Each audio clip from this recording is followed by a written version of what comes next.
Deutéronome, chapitre 8. Vous observerez et vous mettrez en pratique tous les commandements que je vous prescris aujourd'hui, afin que vous viviez, que vous multipliiez, et que vous entriez en possession du pays que l'Éternel a juré de donner à vos pères.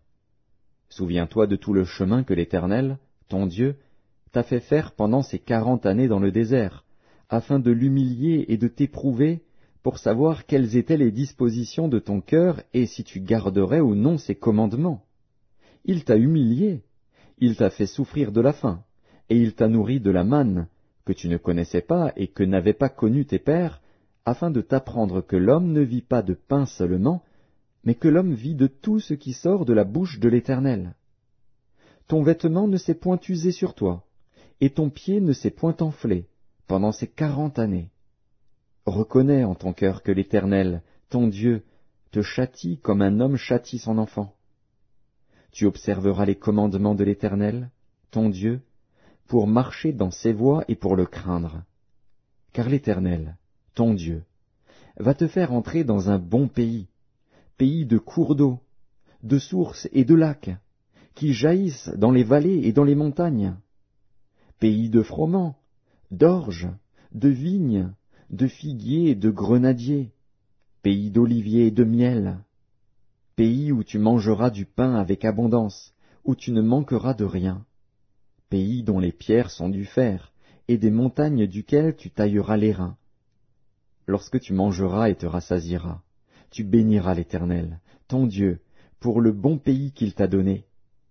Garde-toi d'oublier l'Éternel, ton Dieu, au point de ne pas observer ses commandements, ses ordonnances et ses lois que je te prescris aujourd'hui. Lorsque tu mangeras et te rassasieras, lorsque tu bâtiras et habiteras de belles maisons, lorsque tu verras multiplier ton gros et ton menu bétail, s'augmenter ton argent et ton or, et s'accroître tout ce qui est à toi, prends garde que ton cœur ne s'enfle, et que tu n'oublies l'Éternel, ton Dieu, qui t'a fait sortir du pays d'Égypte, de la maison de servitude, qui t'a fait marcher dans ce grand et affreux désert, où il y a des serpents brûlants et des scorpions, dans des lieux arides et sans eau, et qui a fait jaillir pour toi de l'eau du rocher le plus dur, qui t'a fait manger dans le désert la manne inconnue à tes pères, afin de t'humilier et de t'éprouver, pour te faire ensuite du bien. Garde-toi de dire en ton cœur, « Ma force et la puissance de ma main m'ont acquis ces richesses. » Souviens-toi de l'Éternel, ton Dieu, car c'est lui qui te donnera de la force pour les acquérir, afin de confirmer, comme il le fait aujourd'hui, son alliance qu'il a jurée à tes pères. Si tu oublies l'Éternel, ton Dieu, et que tu ailles après d'autres dieux, si tu les sers et te prosternes devant eux, je vous déclare formellement aujourd'hui que vous périrez. Vous périrez comme les nations que l'Éternel fait périr devant vous, parce que vous n'aurez point écouté la voix de l'Éternel, votre Dieu. Deutéronome, chapitre 9.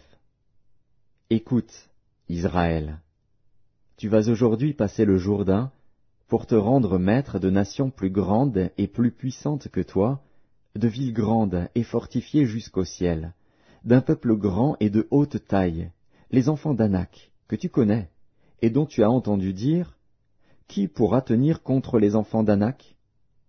Sache aujourd'hui que l'Éternel, ton Dieu, marchera lui-même devant toi comme un feu dévorant.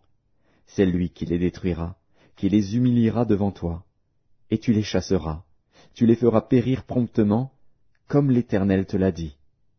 Lorsque l'Éternel, ton Dieu, les chassera devant toi, ne dis pas en ton cœur, « C'est à cause de ma justice que l'Éternel me fait entrer en possession de ce pays, car c'est à cause de la méchanceté de ces nations que l'Éternel les chasse devant toi. » Non, ce n'est point à cause de ta justice et de la droiture de ton cœur que tu entres en possession de leur pays, mais c'est à cause de la méchanceté de ces nations que l'Éternel, ton Dieu, les chasse devant toi, et c'est pour confirmer la parole que l'Éternel a jurée à tes pères, à Abraham, à Isaac et à Jacob. Sache donc que ce n'est point à cause de ta justice que l'Éternel, ton Dieu, te donne ce bon pays pour que tu le possèdes, car tu es un peuple au cou raide. Souviens-toi, n'oublie pas de quelle manière tu as excité la colère de l'Éternel, ton Dieu, dans le désert. Depuis le jour où tu es sorti du pays d'Égypte jusqu'à votre arrivée dans ce lieu, vous avez été rebelles contre l'Éternel. À Horeb, vous excitâtes la colère de l'Éternel, et l'Éternel s'irrita contre vous et eut la pensée de vous détruire. Lorsque je fus monté sur la montagne, pour prendre les tables de pierre, les tables de l'alliance que l'Éternel a traitées avec vous, je demeurai sur la montagne 40 jours et 40 nuits, sans manger de pain et sans boire d'eau. Et l'Éternel me donna les 2 tables de pierre écrites du doigt de Dieu, et contenant toutes les paroles que l'Éternel vous avait dites sur la montagne, du milieu du feu, le jour de l'assemblée. Ce fut au bout des 40 jours et des 40 nuits que l'Éternel me donna les 2 tables de pierre, les tables de l'Alliance. L'Éternel me dit alors, « Lève-toi, descends en hâte d'ici, car ton peuple, que tu as fait sortir d'Égypte, s'est corrompu. Ils se sont promptement écartés de la voie que je leur avais prescrite. Ils se sont fait une image de fonte. » L'Éternel me dit, « Je vois que ce peuple est un peuple au cou raide. Laisse-moi les détruire et effacer leur nom de dessous les cieux, et je ferai de toi une nation plus puissante et plus nombreuse que ce peuple. » Je retournai et je descendis de la montagne tout en feu, les 2 tables de l'Alliance dans mes 2 mains. Je regardai, et voici, vous aviez péché contre l'Éternel, votre Dieu. Vous vous étiez fait un veau de fonte, vous vous étiez promptement écarté de la voie que vous avait prescrite l'Éternel. Je saisis les 2 tables, je les jetai de mes mains, et je les brisai sous vos yeux.